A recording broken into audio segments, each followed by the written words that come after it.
Anyone from the media whose name is not captured here?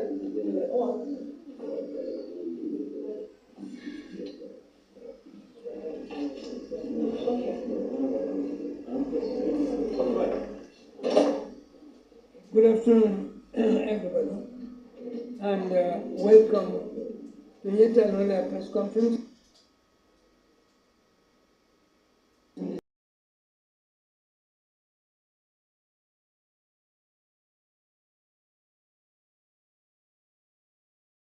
Since that it is about the problem that everybody is talking about, the constitutional impasse, and what's the way forward. That is the theme of the press conference. And we have the Secretary General, Alpha Salva, to deliver on this particular theme. Thank you very much, Alpha.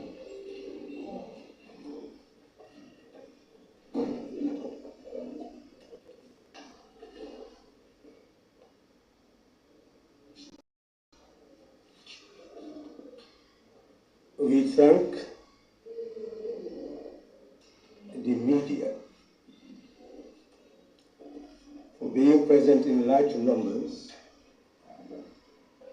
because of the importance of this conversation. We are here gathered to talk about what makes us who we are, why we call ourselves Gambians, why we have a nation called the Gambia. Nothing is more important than what we are here to talk about. That is the Constitution of the Republic.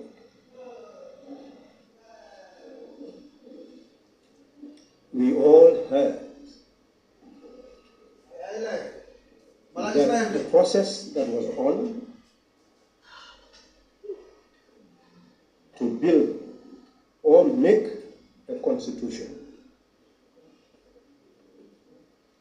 has been aborted. Many are asking why. Many are asking what the way forward is. This is what led us to convene this press conference to address the burning issues of our day. Constitutions have nature and characteristics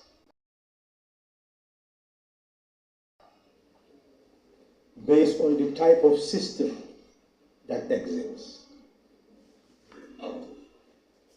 We have developed as a nation to become a republic. That is why a constitution is so important in our existence, that each of us from nursery school should have been prepared to know what a constitution actually is.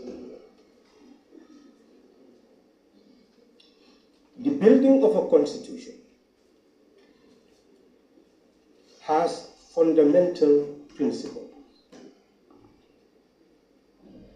You elect National Assembly members to be your lawmakers. And no nation can be a civilized nation without laws for all of us to observe in common. That is why we talk about the rule of law. All of us under the law, equal under the law, none superior to the other. That is why we elect those we deem fit to go into the National Assembly to make the laws that we would have made for ourselves. And Section 100 of the Constitution says that the legislative power, lawmaking power of the land is introduced in the form of bills that must be passed by the National Assembly, assented to by the President for a law to be made. These are very important offices in our country. And that is why, even in the standing orders of Parliament, it is emphasized that you have three types of bills that are based on the requirements of the Constitution. Section 100 of the Constitution affirms that the members of Congress and the National Assembly are the ones who are empowered to introduce bills in the National Assembly, pass it, and then go to the President for assent. But the Constitution sees certain bills to be so fundamental to our existence that they do not believe, it does not believe that it should be transformed into law by the simple mechanism of passing it in the National Assembly and then sending it to the President for accent. The Constitution emphasizes that all the entrant clauses will require to be brought to you at a referendum for you to decide whether those entrant clauses could be touched.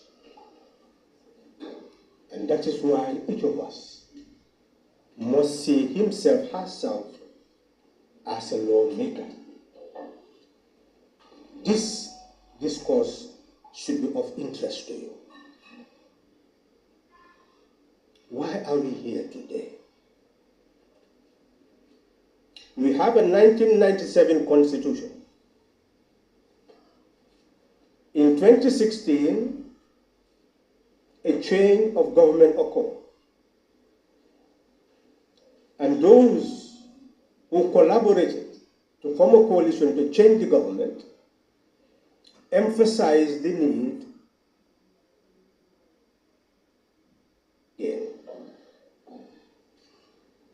in order to examine all the defects and then provide remedies to those defects. That was their commitment, their promise, our promise, the promise of a coalition, the promise of a people, to look at its instrument and improve it.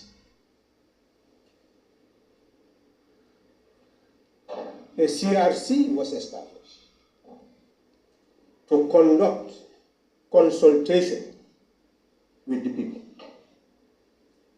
and prepare a draft which will be forwarded to the President, and their mission would have been accomplished. But that is not the end of the journey. For that draft to ultimately become the constitution of the Third Republic, it had to go through parliamentary procedure. Constitution under section 226 is that draft would have to be transformed into a bill that will be published for 3 months for your notice. And then for no less than 10 days, a second publication for your notice. So that the whole Gambian nation will know that what was a draft is now a bill that must go through the process to become the constitution of the republic. Eventually, that came before the nationalists, diplomats, intellectuals. Many people intervened to see how Gambia could come up with a constitution for a third republic. But ultimately, the executive consultation with those who hold political office decided to bring another bill.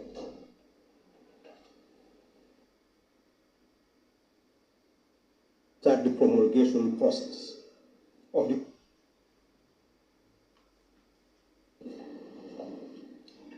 that also went to the second reading, got a majority, and was also thrown out.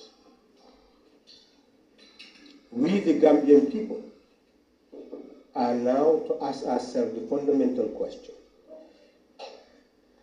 what do we do next? Are we to allow ourselves to be held hostage by those we have given authority to serve us? Or do we need to open up a national conversation and involve them in that conversation so that we find a way out for ourselves and our country? This press conference is convened to motivate the Gambian people to begin that conversation, that national, for a better constitution, for a third republic. Still, both are possible. But we have to make fundamental decisions to make either one possible. But one must be possible. Otherwise, we are doomed. Where do we start? We start by explaining what a constitution making process is and what a bill, a constitutional promulgation bill, is. There are many misconceptions. The 2020 draft, which became a bill, is not meant to be a perfect document. The 2024 draft, which became a bill, is not a perfect document. They have knowledge of law drafting, but they are not law makers. Let me give you an example to show the imperfection of these bills that were brought to the National Assembly for scrutiny. We all know how important women are. Women, that I should not touch it. If that is your mindset, and you are a woman, Section 28 is just simply telling you men and women must be equal in dignity.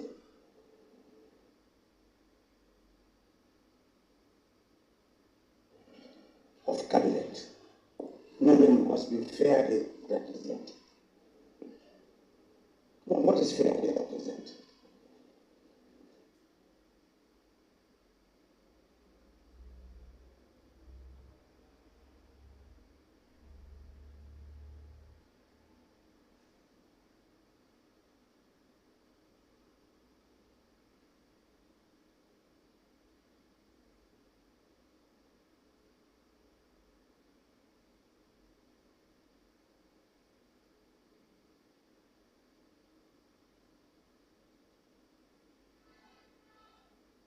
It did not exist.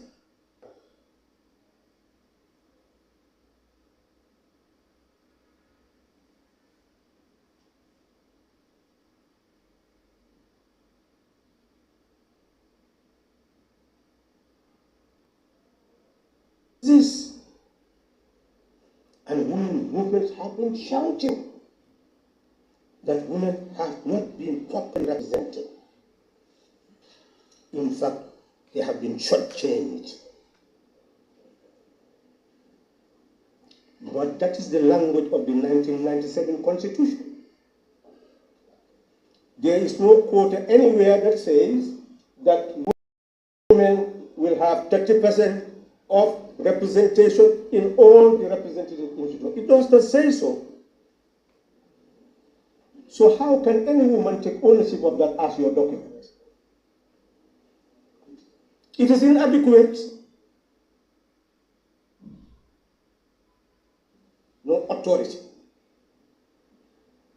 to participate as equal. So that law is inadequate. Here comes the 2020 draft. It aims to address that.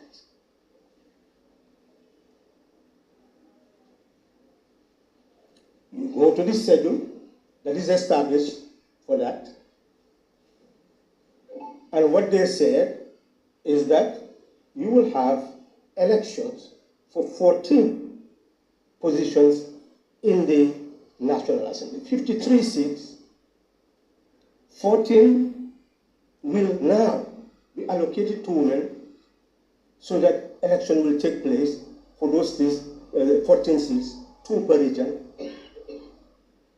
and then 2 people who would be representing the disabled. But it did not even say what the gender characteristic of those 2 people should be. It's just 2 people. It means you can even select 2 males. So you see, that type of representation is what the 2020 draft aimed to give.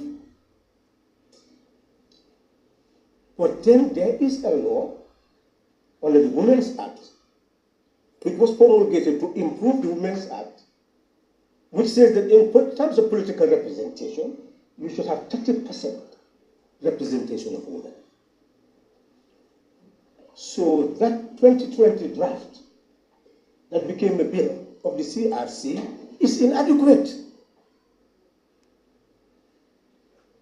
It has not reached to that quota. And it has not properly represented disabled women. It did not say one man, one woman who are disabled. It said just 2 disabled persons.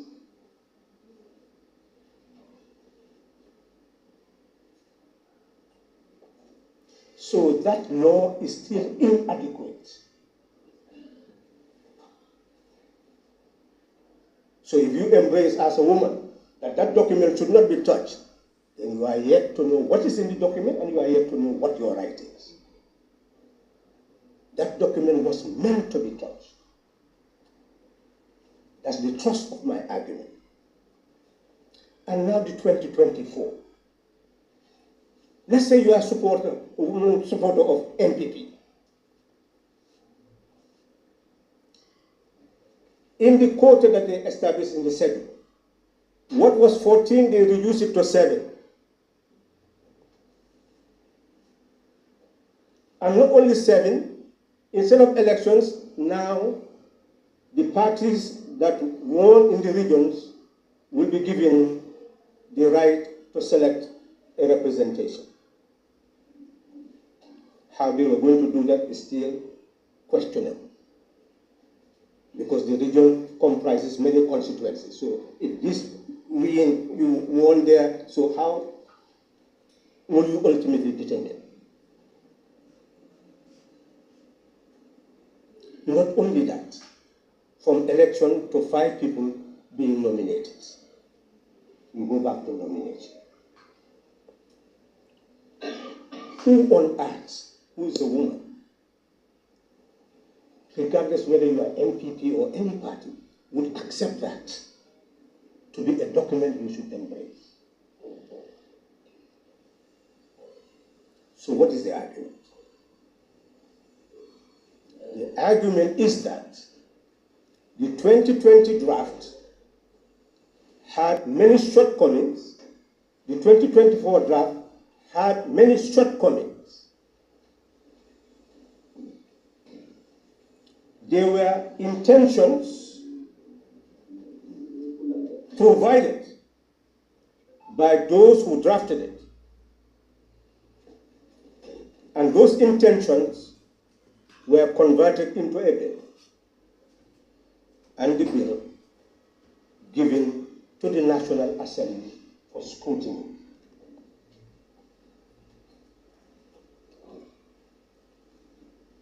Therefore, in 2020 as well as in 2024, the duty of your lawmakers was to look at these bills, scrutinize them, temper them, so that they meet your satisfaction. How could they do that? What the law says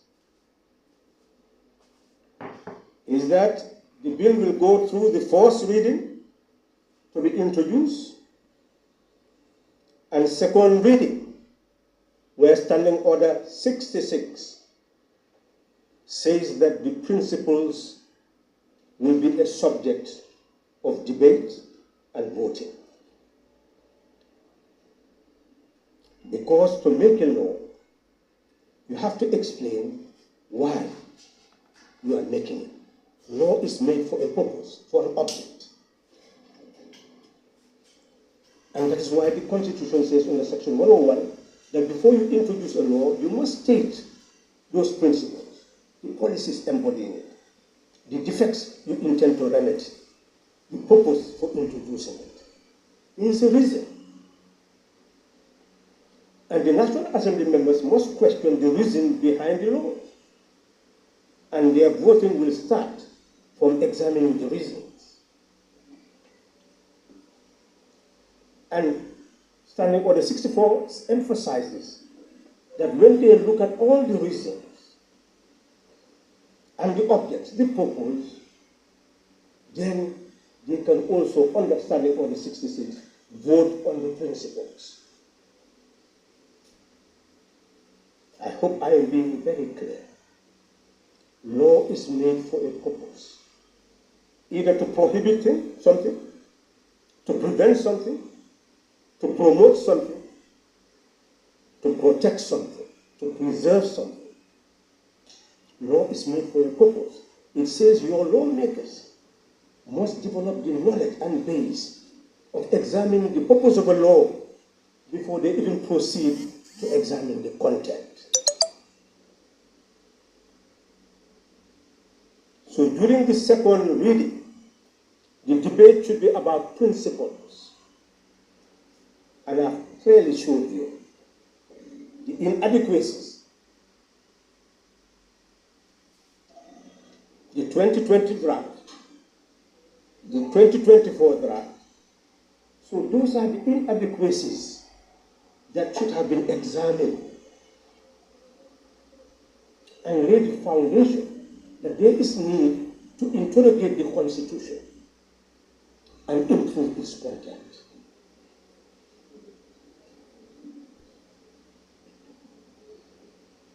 Let me give you another example of inadequacy. Look at the diaspora. You talk about diaspora voting, diaspora voting, diaspora voting. But if you look at the 1997 Constitution, it says that every Gambian above 18 years has a right to be registered as a voter and to vote. That is established by the Constitution. Something is said there to be registered under a constituency, which, if it becomes problematic, you could have amended at least 20 something years ago. But it did not pose any difficulty because the Elections Act became clear that Gambians abroad should be registered under Section 11 of the Election Act. And under Section 141, that they should vote in presidential elections. Every Gambian who lives here and go abroad came from somewhere. You originated somewhere. You originated from a constituency. What is the difficulty in registering that person under that constituency? What difficulty is there if the will is there? That is why it's just utter neglect. That is the reason why Gambians in the diaspora could not vote. Now you want to amend that. And the 2020 draft is saying that the election law that should accompany the Constitution should progressively introduce the registration of Gambians abroad. I hope Gambians abroad are listening to me very carefully. Go and look at your 2020 draft. The section that deals with representation, that deals with election laws. It is saying to register you should be progressively done. You have a right. Why should that right be progressively given? And in the 2024 draft, the same language is what is there.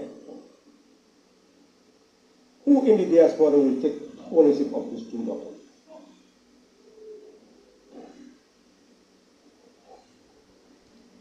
They all need scrutiny and remedy. And that is why the National Assembly is the appropriate body to do that. And they are given all the powers to do it because they are the lawmakers.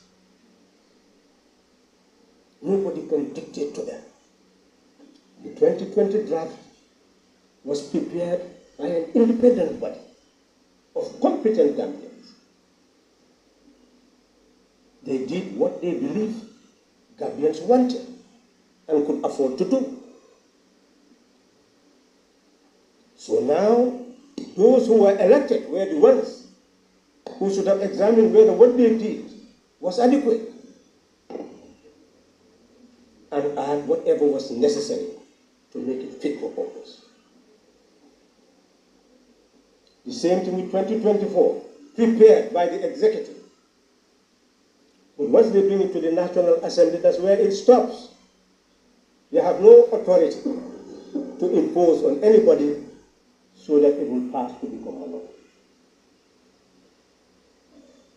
So if the executive fails to consult, it was now the opportunity of the National Assembly to show the executive that what they failed to do, the National Assembly will do. That's where the National Assembly should have enhanced its image and integrity and clout. How should that have happened? The second reading should have been the basis of criticizing all that, the process of bringing the bill, the lack of consultation, anything could have been said at that time. Accuse the executive of whatever you wish. But then to show that, let's proceed to the important stage of doing our work for the Gambian people. And the Constitution says that from the second reading, if they allowed it to pass, they will go to the committee stage, and in that committee stage, this is where the scrutiny would have started. The whole Gambian nation would have been invited to send their opinions, just like I am analyzing now. Of course, we would have analyzed the whole Constitution and sent it to them, as we did in the It's our duty. Thinkers would have done it. Political parties would have done it. Religious leaders would have done it. So scrutiny would have been exercised. And then they would have prepared their report on the opinions of all of us on the content of the Constitution. Then they, as National Assembly members, will go to the consideration stage, and clause by clause, they will scrutinize and vote, clause by clause, scrutinize and vote up to the end. Then they vote, if three-quarter majority accept what is left, that is taken to the IEC to prepare for a referendum within 6 months. Then the people will be consulted, and then the debate will still continue. And from that debate, we would have reached a national consensus. If Gambians are really Gambians, if the nation really belongs to us, if each of us is interested in having a constitution that is fit for purpose, then why should we be divided on its content? We should have been able to build consensus. And in fact, that is the process of nation building. Constitution making is a process of nation building, because we are building the mindset of the people on how they are supposed to be governed. Nothing is more important to a nation than the constitution making process. All of us should have spoken with one voice to allow each to scrutinize, criticize, and come up with suggestions. But ultimately, we all agree that our future is secure under the fundamental law of the land. We will govern our existence. This did not happen in 2020.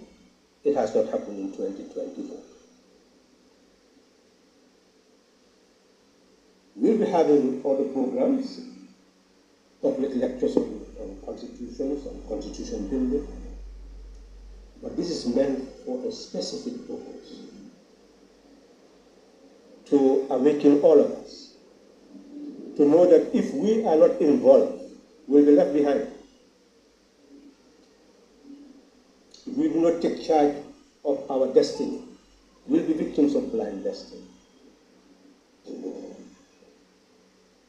It is now the people who should speak. That's why we are addressing you. The lawmakers have spoken. It is now your time to speak.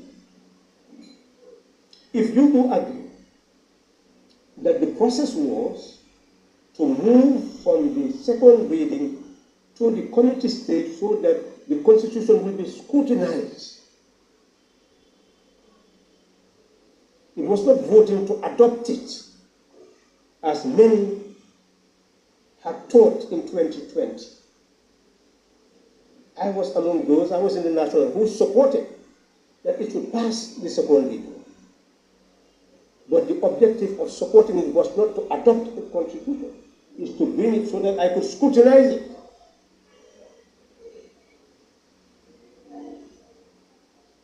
And that was the duty of all the National Assembly members at that time, and still their duty. But this is what had happened. Where do we go from here? When you make a decision in the National Assembly, you cannot bring that back for consideration, just like that. As it stands, the 2024 draft is dead. Is it possible to bring it back to life? Yes. Before the end of this session of the National Assembly. Because on the Standing Order 29, paragraph 3, when you make a decision, you cannot bring it back unless you rescind that decision. Which means that they can introduce a motion to rescind their decision. All it requires under the standing orders is that whoever is going to introduce the motion will submit at the table office, your proposal of a motion to rescind the decision that they have taken. And if it is introduced within 5 clear days, they can consider the possibility of introducing that motion for a debate, and if the National Assembly members adopt it, they can revoke their decision and then move back where they were to start the process. That is possible. But if that is not done until the end of their session, then that is it. I don't want to speculate whether their session is on or is not on. I'm telling you what the situation is. If the session ends, then we go back to our situation, where I try to introduce a motion after the end of the session, hoping, as the standing order says, that the Speaker will allow that motion, but it was not allowed, so precedent has been set in that regard. Then the motion would not be introduced, and the 2024 bill is dead. Then what next? What next is what Section 226 was meant for. Section 226 was not meant for wholesale transformation of a constitution. It had provision for amendment of a constitution. That is constitution building. What is required now, with immediacy, is the executive to engage in consultation, and we all look at the 1997 Constitution and make bold recommendations for its amendment. The 1997 Constitution does not have a time limit.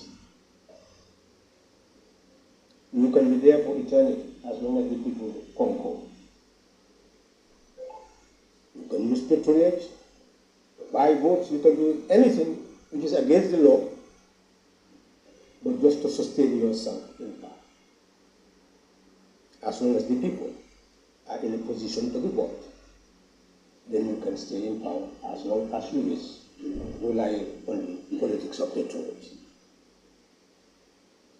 Some can get frustrated and say, let's take this street. Keep on taking streets, and governments may not change, but then wherever streets were taken, one does not see the ultimate consequences of a public order controlled by a people whose aims and aspirations are being addressed. We don't have to become hostages. We are supposed to be free. Governments are supposed to exist for us. We are not supposed to exist just to oil the machinery of government with taxation. So in essence, we can amend the Constitution to introduce a term limit. There was a provision under Section 48 of the Constitution where if you don't have 50% plus in an election, you have second round. It was amended. It can even be restored by the current National Assembly without a referendum, because it's not an entrenched clause. We need women representation, 30%. And the National Assembly members can all agree so that can be part of the amendments, where you can even have women alone elections for that 30%. And women can stand for political parties or independent candidates, but it's women participating to occupy 30% of the seats in the National Assembly. That can be to ensure that this time is not just a principle being asserted. It is a law to be affirmed. Diaspora voting and registration. We can emphasize that it happens, come up with all the amendments that are necessary. Civil servants, under a decree in 1996, they could participate in election, be paid during the time of their participation until 5 days after the election. If they lose, they go back to their job. 1997 Constitution, they decided to restrict their participation by demanding 1 year leave without pay to participate. And 2020, they reduced it to 6 months. That's why I'm saying none of this document is perfect. And this current one, reduced it to 6 months, and then you can see the ambiguity mentioning that you could go back to your job. A law that has ambiguity is not a good law. So all this needed to be scrutinized. Now we can scrutinize all that and come up with a decision that will serve our purpose. So our emphasis is that as a people, whether we are part of NGOs, political parties, or the civil society organizations, religious groups, we should all fall back to our groups and engage in that discussion as to the type of amendments we need.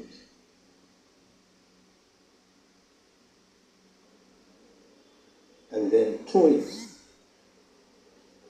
into the public space where it debates. So that ultimately I am convinced that is the UN, ECOWAS, AU, our partners will come to consult all of us. And if all of us agree that we have a bulk of amendments, this, we insist, must become part of the 1997 Constitution.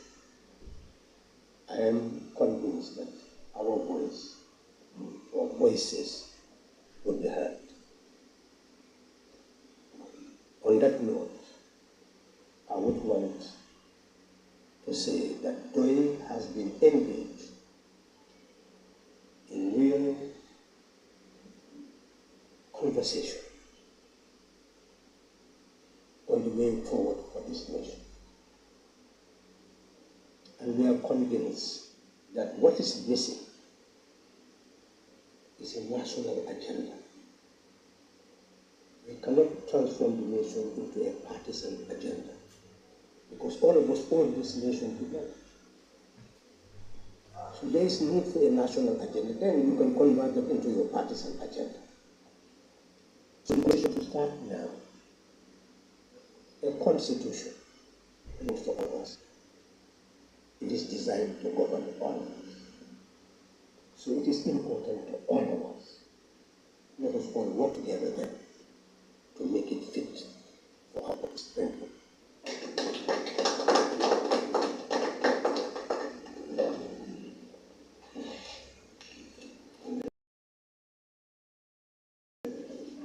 Thank you, Halifa. The objective of the press conference is to inject clarity into the post-redaction of the 2024 draft constitution. Now, the floor is open for questions. But first, the questions should be limited to the theme of the press conference. And no question will be accepted until that is exhausted. And before asking a question, introduce yourself and the media house you are representing. Anybody who wants to take the floor? Yes? I have a number of questions. Introduce yourself. Yes. My name is Joseph Taylor. I'm the editor for Ascanty Media. Okay. Thank you very much. And the past and currently with regards to the Constitution. So my first question is directed to, actually to you. But I will first go to Honorable first. Because in your previous press conference, we did publish an article where you talked about the draft Constitution and that you mentioned about Parliament, if they fail to bring a constitution, then they should be dissolved. Right? And I have the exact quotes. I may bring them for you for your attention. The Parliament, yes, should be dissolved if they don't pass our draft constitution. They don't pass the constitution. Now, when I did publish that, we have some of your comments. I can bring them the exact comments to you. There was a lot of people who also... I don't think there is need for any reading of comment. Okay, so that is utterly wrong, and I want to hear where are you mentioning me saying that? we have that. No, can you prove it? And I will quote it for you. Well, let me just get it up for you, because you've already published. My voice. Yes. No, not your voice. No, It's a publication. my voice. You want me to play a voice for you right now? Where I said that. Yeah. That's what you want me to do? Yes. I don't have that. Because that is nonsensical for anybody to say. Okay. I think I Let me will. read your comment. I will not want to even hear if that is the comment you are telling me. I am saying that's utterly wrong, and you should actually bring my voice saying that, because I can do that. yes, and wait until you do that, and then we can have a conversation on that. As it stands, I am saying that is nonsense. Well, we have your comments here. Whatever. These are your comments. I am saying, please, let's not argue. No, we're not arguing. I'm here to, yes, because I'm saying the question is not necessary when I am actually emphasize that is nonsensical. I think, what other language can I use? Whether I said it or anybody said it, I am saying that is nonsensical. Okay, fine, then that's fine. Then that's very clear, if that's what you're saying. Because the dissolution of a national assembly is not an ordinary matter and cannot be associated with the promulgation of a constitution. because the 1997 Constitution was tampered with, I can only use the words, by a majority that created the basis for the president to dissolve the National Assembly and go to election. But when it was originally promulgated, that was not even there. It is the National Assembly member who put it there. So that's where we may have the issue of dissolution. But other than that,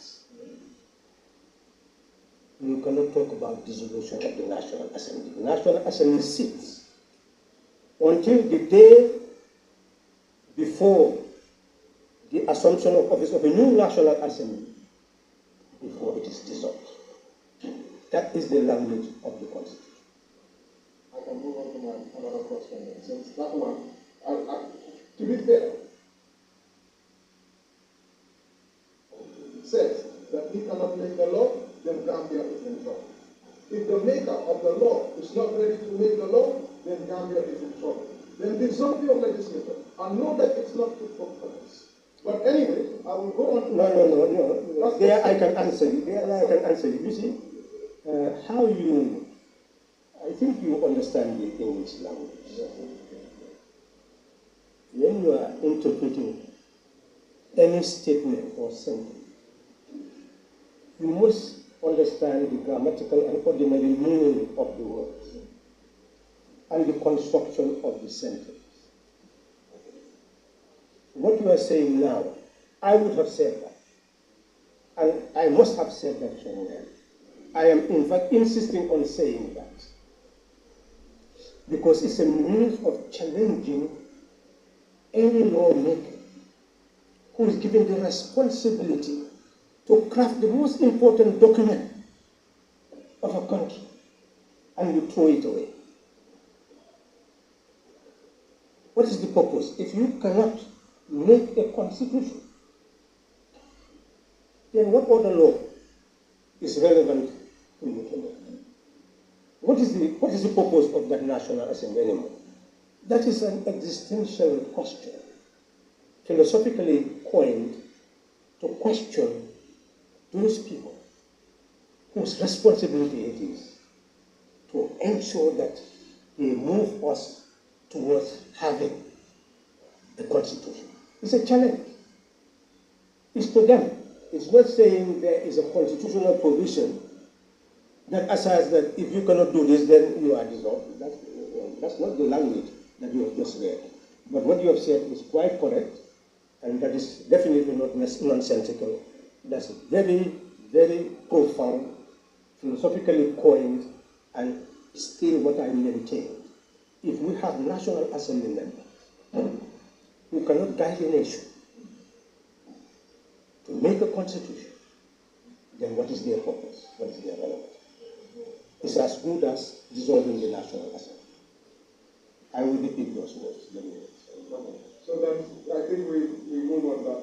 Basically now, a lot of people have been highlighting that you came up with another recommendation, which is to sort of address some of the bad laws which are currently in place, the ones which are currently in place. And this has been another option which you have mentioned since long for some of us who have been following.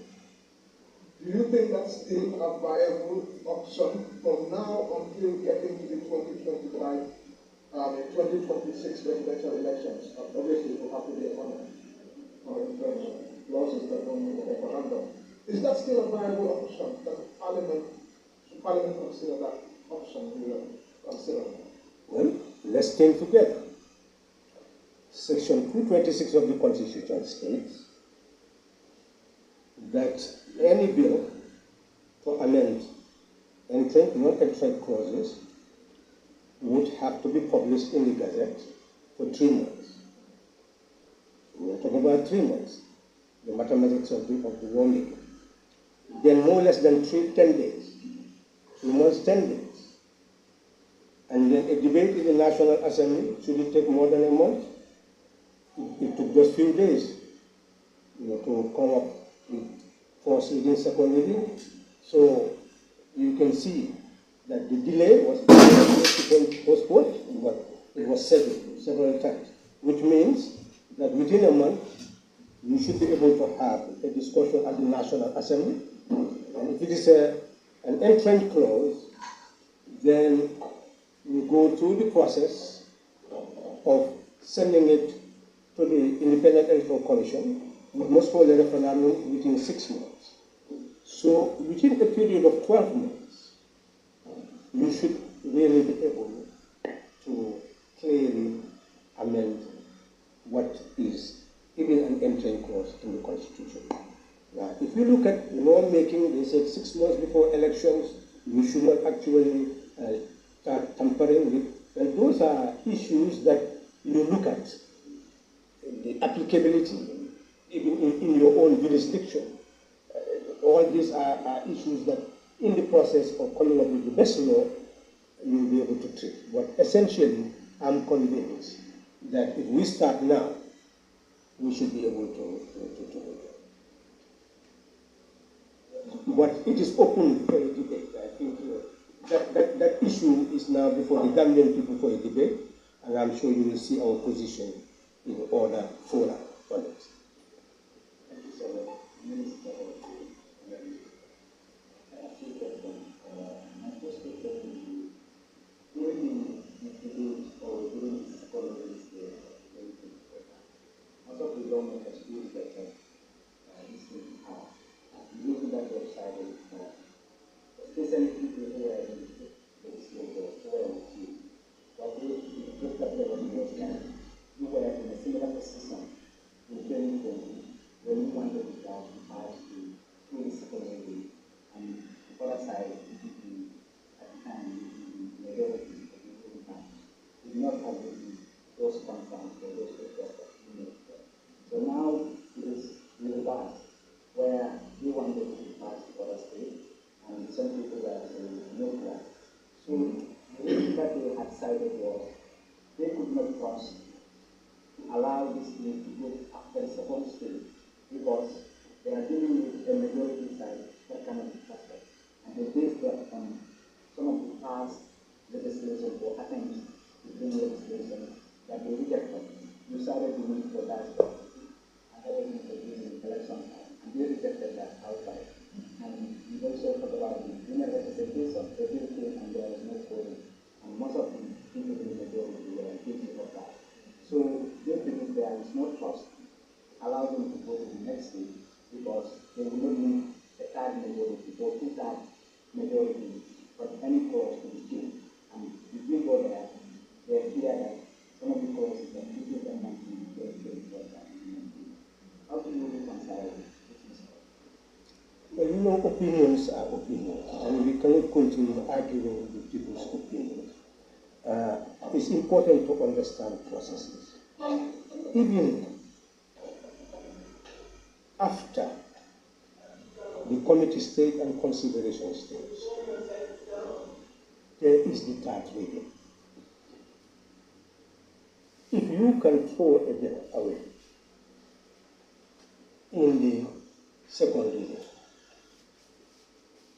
you can also throw it away in the third reading. So there is no way and was no way for NPP or the executive to impose its will on those who threw away the bill during the second reading. No way. So I don't think that argument really stands, that you don't trust them, because there was no way they could impose their will. I'm coming. First, we understand that there was no way that NPP can impose anything on those people. I think you agree with that. Because you have the third reading where you still need 3/4 majority. So if you can throw it away in the second reading, if you allow the process to go up to the end, you see that those areas where you want them to change, they have not. Why wouldn't you then reject it at the third reading? And then give an explanation why you are rejecting it at the third reading. So you understand. Number two, You see, we should not confuse two realities. The women's bill that was brought just simply took the schedule in the 2020 draft and wanted it to be transformed. And they wanted it to lead to an amendment of the 1997 Constitution. But it was flawed in many ways, because the 1997 Constitution, under Section 88, already created the number of seats in the National Assembly, 53, with 5 nominators. So if you want to incorporate 14 members there, you would have to also amend that very provision. And that was not a subject of amendment. They just wanted incorporation. Do you understand? So there was a flaw there. Number two, as I've already shown you, even that provision had some limitations. Because, number one, it did not even fit the 30% that the quota that is anticipated. Number two, the issue of disabled women. So it's not only that it did not pass, but there were shortcomings. We needed more consultation on that bill before being introduced in the National Assembly. So my conclusion is that the issue is not about UDP, joining NPP, or the like. It's about the Gambian people. I've lived long enough to see what happened in 1996. And the very people who were criticizing that the 1996 referendum was doctored to have a soldier's constitution, what are they doing? And at material time we were telling them decrees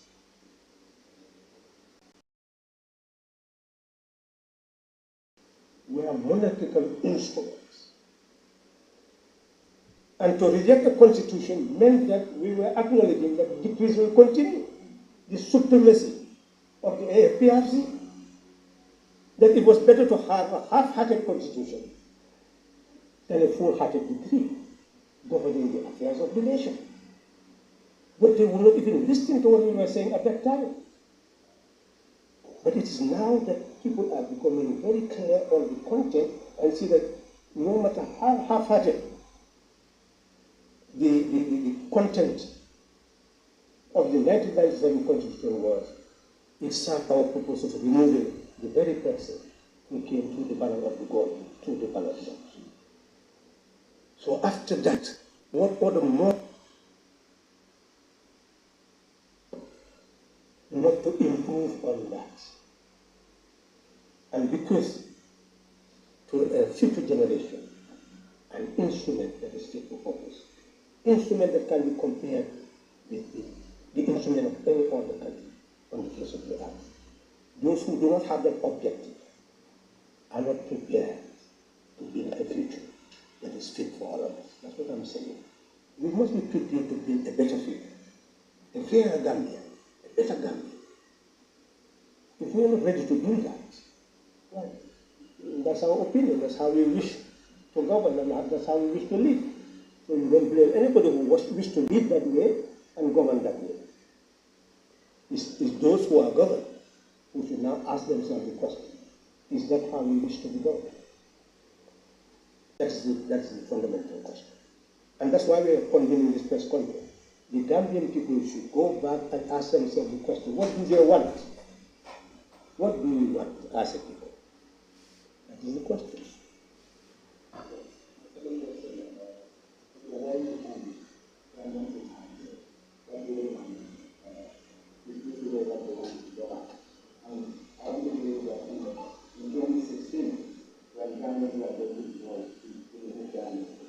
The fundamental campaign message and coalition was given Gambians was that there will be a change of the foreign law within the 1997 Constitution.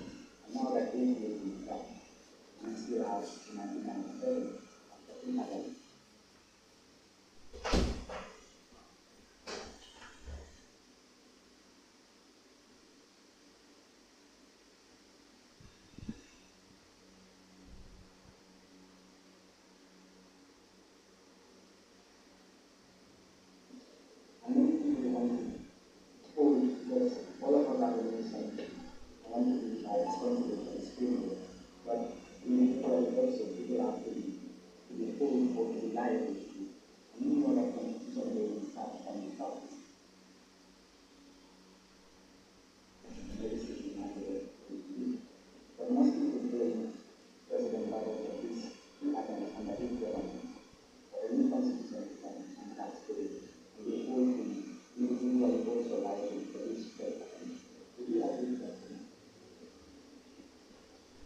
I believe my words are very clear.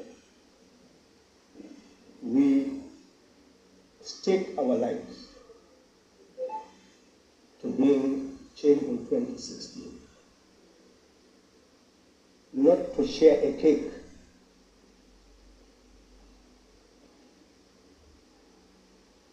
We stake our lives to build a better country. And a better country is inconceivable without a better constitution. The government failed in 2016 up to the end of the term, and we are still failing. The government is still failing.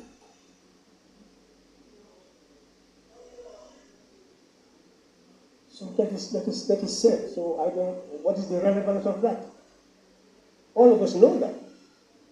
Unless you want me to go to the mountaintop and shout and say, you fail, fail, fail, so that it reverberates everywhere. There is no constitution of the Third Republic. That's utter failure. But at the same time, what do we want? What do we want? Because when something fails and you have opportunity,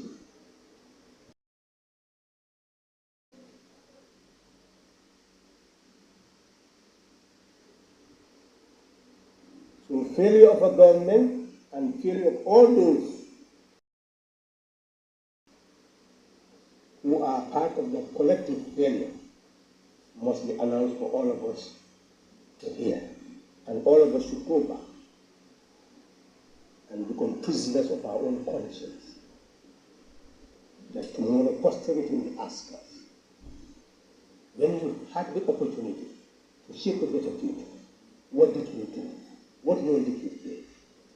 That's an individual choice. It will answer that question for himself first.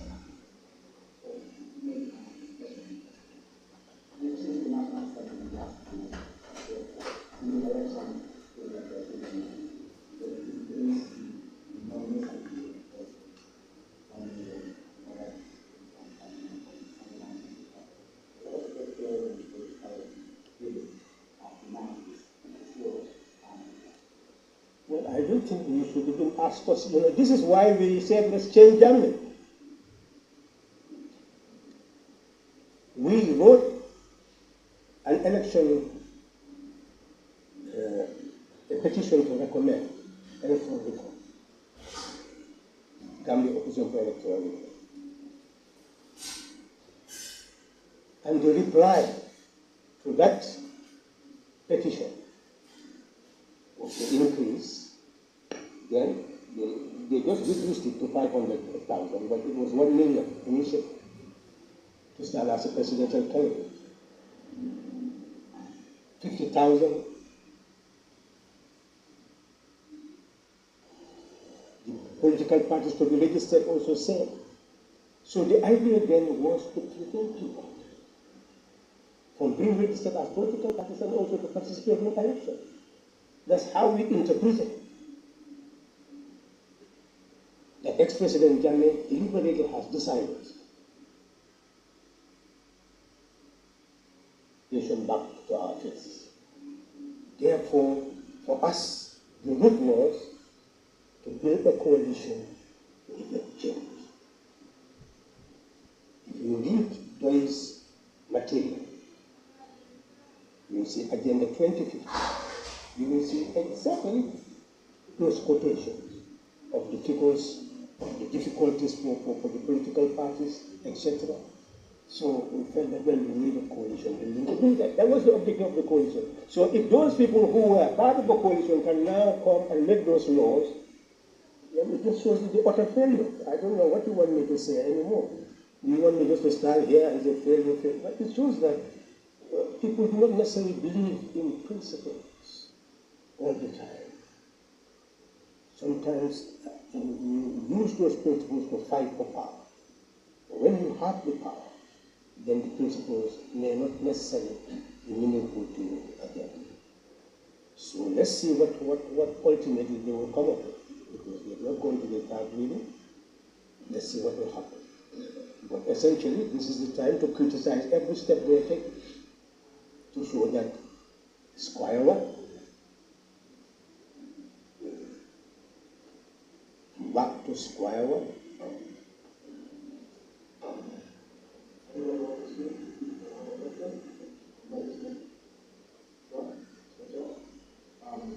I think you can even remember when the coalition took over, we met that 500,000. It was amended. We took a bill to the National Assembly to amend it. So all that was amended. So if you come now and you want to restore that, that is a very interesting development. Mr. Taylor, again.